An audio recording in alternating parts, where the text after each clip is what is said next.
اللہ کی قسم، اللہ کے نبی نے ارشاد فرمایا کہ اگر اس زمین پر جانور نہ ہوتے، انسان کے علاوہ جو مخلوقات ہیں، تو ان مسلمانوں کی گناہوں کی وجہ سے اللہ آسمان سے ایک بارش کا قطرہ بھی نہ اتارتا۔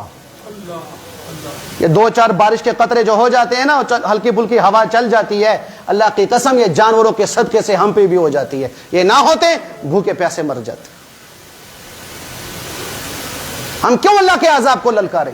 اس لیے توبہ کی طرف آؤ، وہ توبہ سے بڑا خوش ہوتا ہے، وہ توبہ سے بڑا خوش ہوتا ہے۔ بھائیو اس وقت کسی چیز کی کمی نہیں ہے، کمی ہے تو صرف توبہ کی اور اللہ کی طرف سے رجوع کرنے کی، اور کوئی توبہ نہیں۔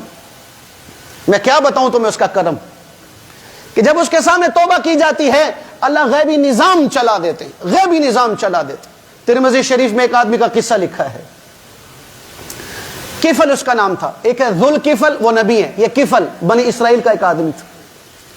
اس کا کیا کام ہوتا تھا؟ ہر رات نئی لڑکی، ہر رات شراب، ہر رات زنا، اس کا یہ کام ہوتا تھا۔ ایک مرتبہ اس نے یہ کیا، ایک لڑکی لے کے آیا 60 دینار دے کر، 60 دینار 30-35 لاکھ روپیہ بنتا ہے ایک رات کا۔ وہ لڑکی کو لا کے بٹھایا، جب اس کے کپڑے اپنے کپڑے اتارے اس کے قریب ہوا تو وہ لڑکی ہچکیوں سے رو پڑی، ہچکیوں سے رو پڑی۔ کفل نے کہا میں نے زبردستی تو نہیں کی، پیسے دیے ہیں، راضی کر کے تجھے لے کے آیا ہوں، روتی کیوں ہے؟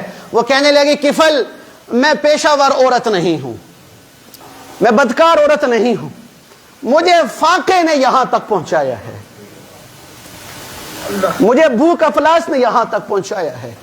جب میرا مالدار مال کو سونگتا ہے اور اس کو سنبھال کے رکھتا ہے، نہ زکوٰۃ دیتا ہے، نہ صدقہ دیتا ہے، نہ خیرات نکالتا ہے، تو پھر قوم کی بیٹیوں کی عزت یوں نیلام ہوتی ہے۔ کہ میں عزت دار ہوں، پیشہ ور نہیں ہوں، اللہ کی کرنی۔ کفل کے دل پہ یہ بات اثر کی، کہا جا میری بہن، تجھے پیسے بھی مبارک، عزت بھی مبارک، جا چلی جا، میں بڑا گندا انسان ہوں، میرے لیے معافی کا دعا کر دینا، توبہ کی دعا کر دینا، میں بھی اللہ سے توبہ کرتا ہوں۔ یہ توبہ کی، عورت چلی گئی، تھوڑے ہی لمحے گزرے تھے کہ کفل مر گیا، کفل مر گیا۔ اب اللہ نے کیا نظام چلایا؟ اللہ نے وہ نظام اس لیے چلایا کہ یہ گندا ترین آدمی تھا، اگر اللہ یہ نظام نہ چلاتا تو اس کا جنازہ پڑھنے کے لیے کوئی نہ آتا، اس کو یوں ہی جو ہے وہ کیڑوں مکوڑوں کی خوراک بنا کے چھوڑ دیا جاتا۔ اگر اللہ نظام نہ اللہ نے کیا نظام چلایا؟ واہ میرے رب! صبح ہوئی تو لوگوں نے کفل کے دروازے پہ عربی سے نورانی سطروں میں لکھا ہوا دیکھا، ان اللہ قد غفر للکفل، لوگو اللہ نے کفل کو معاف کر دیا ہے، اللہ نے کفل کی بخشش کر دی ہے، اللہ اس کے سارے گناہ معاف کر دیے ہیں۔ اب وہ میرا دشمن ہو کے نہیں مرا ہے، میرا دوست ہو کے مرا ہے، میرے مخالف ہو کے نہیں مرا، مجھ سے صلح کر کے مرا ہے۔ جاؤ اس کے کفن دفن کا بندوبست کرو، اس کا جنازہ پڑھو، اس کو ایسا نہیں چھوڑ دینا۔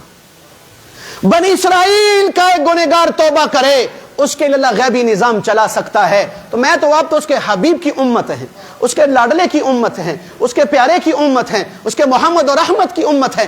اللہ ہماری توبہ پر ہمارے لیے غیب کا نظام کیوں نہیں چلائے گا؟ اسے بھائیو آج وعدہ کر کے اٹھو انشاءاللہ کہ یا اللہ کوئی قدم تیری نافرمانی میں نہیں اٹھے گا۔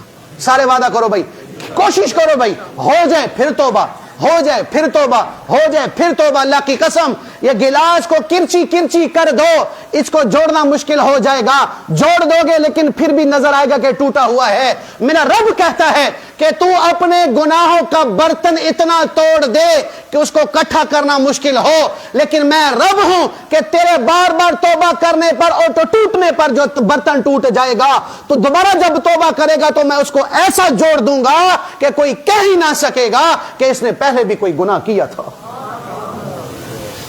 جیسے بھائی پہلی بات توبہ کی جائے، بھائی توبہ کی جائے۔ تیسری بھائی گزارش یہ ہے کہ سارے میرے بھائی آپ بھی اور گھر والوں کو بتاؤ جا کے 313 دفعہ آیت کریمہ لا الہ الا انت سبحانک انی کنت من الظالمین، اس کا اہتمام کرو بھائی، کرو گے انشاءاللہ بھائی؟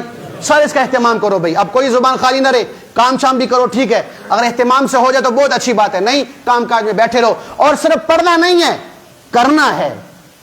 توبہ پڑھنے کا حکم نہیں ہے، توبہ کرنے کا حکم ہے۔ استغفار پڑھنے کا حکم نہیں ہے، استغفار کرنے کا حکم ہے۔ ہم نے تعداد پوری دل سے یا اللہ میں معافی، یا اللہ میں ظالم، یا اللہ مجھے معاف فرما، اللہ پاک ضرور کرم کرے گا۔ اور